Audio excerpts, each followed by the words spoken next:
फक्त बंगालासाठी का नाही लागले? पंडित, हे जर तोसा लिहिलास ना तरीही जन्म दुसेल. सरकारला म्हणावंच लागेल. विभाजनाच्या वेळीही मी असंच लिहिलं होतं ना. सुरावर्दीने हिंदूंची कत्तल केली तेव्हाही मी असंच लिहिलं होतं.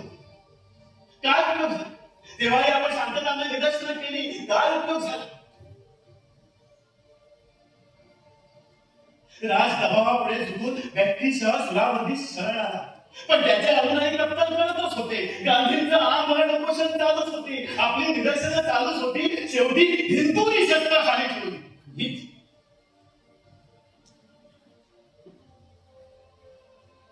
आठवत एक गरीब हिंदू पुढे आला आणि म्हणाला, मला तुमच्या मृत्यूचा पाप माझ्या कपाळी नकोय, म्हणून मी हे शस्त्र तुमच्या पायाशी ठेवतो. कारण मुसलमान मोहल्ल्यात माझं एकट्याच घर आहे.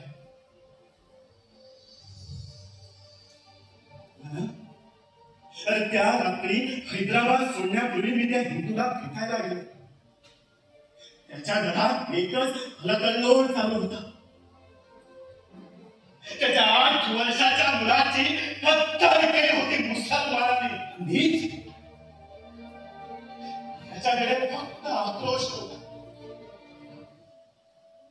आपल्या मुलाच्या गलेवर माझ्याजवळ टेकून तो म्हणाला, याचं रक्त घेऊन जा तुमच्या गांधीकडे आणि त्याला सांगा, पुन्हा जर उपोषणाला बसलास तर मोसंबीचा रस पिऊ नकोस, माझ्या मुलाचं रक्त पी.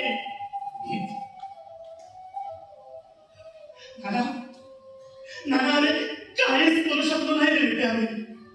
गांधी माझे राष्ट्रपिता होते.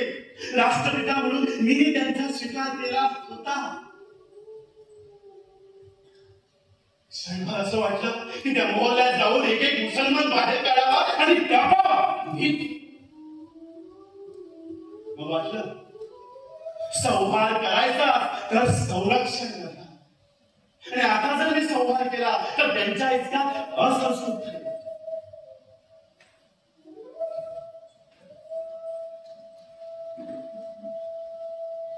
आणि गांधी तर केव्हाच मोटारीत बसून निघून गेले.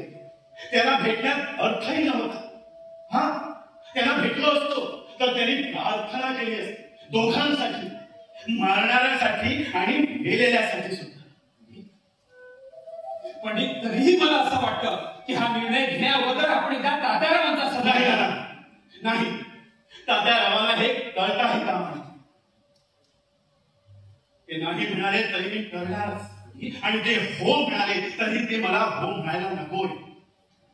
तात्यारावांचा मला यात सहभाग नकोय आणि सहभोगही नको. अरे सतीचं वाण घेतल्यानं ना अग्नीचं भय नसतं. म्हणूनच तात्यारावांच्या कष्ट यज्ञात आपणाकडून चुकूनही समिधा पडायला नकोय. तात्याराव एकदा म्हणाले, गांधी जर खरंच राजकीय संत असतील तर त्यांनी रामदास स्वामींचा आदर्श केला. रामदास स्वामी आवश्यकता निर्माण झाली तेव्हा सदैव शिवाच्या मागे उभे, पण नको तेव्हा स्वराज्य उभारणे त्यांनी गुडगुडही केली नाही. पंडित, तू तुझ्या निर्णयाबद्दल निश्चल असेल तर मी तुला वचन देतोय. आज मला तुझ्याकडून 2 वचनं हवी आहेत. दिली कुठली ती नाही विचारलीस? सावलीना देहाला कधीही विचारायचं नसतं कुठं चाललास. सावलीनं फक्त बरोबर राहायचं असतं. मी चालत होतो तेव्हा तू बरोबर होतास, आता तू चालतोयस. हेच मला तुझ्याकडून पहिलं वचन पाहिजे.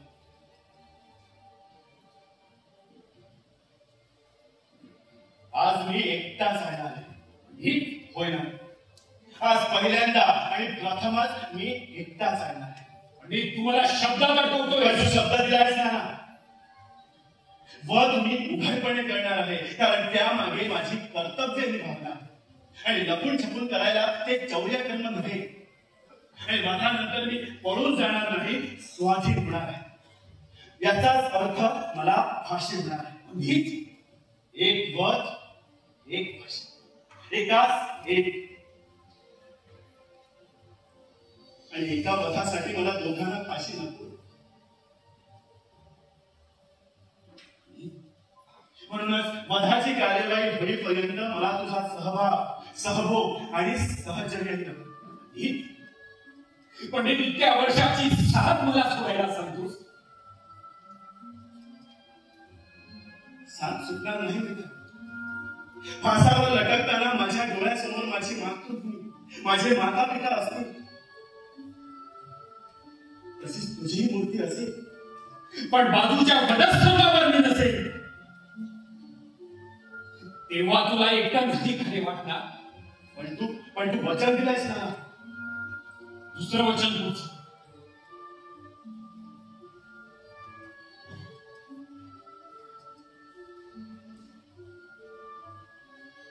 आज मी 2 अग्रलेख लिहिले. दुसऱ्या अग्रलेखावर तारीख लिहिलेली नाही, कारण तारीख विधात्यालाच नाही. गांधी वधाच्या दुसऱ्या दिवशी हा अग्रलेख अग्रणीमध्ये सांगायचा. दिलं, दुसरं वचनही दिलं.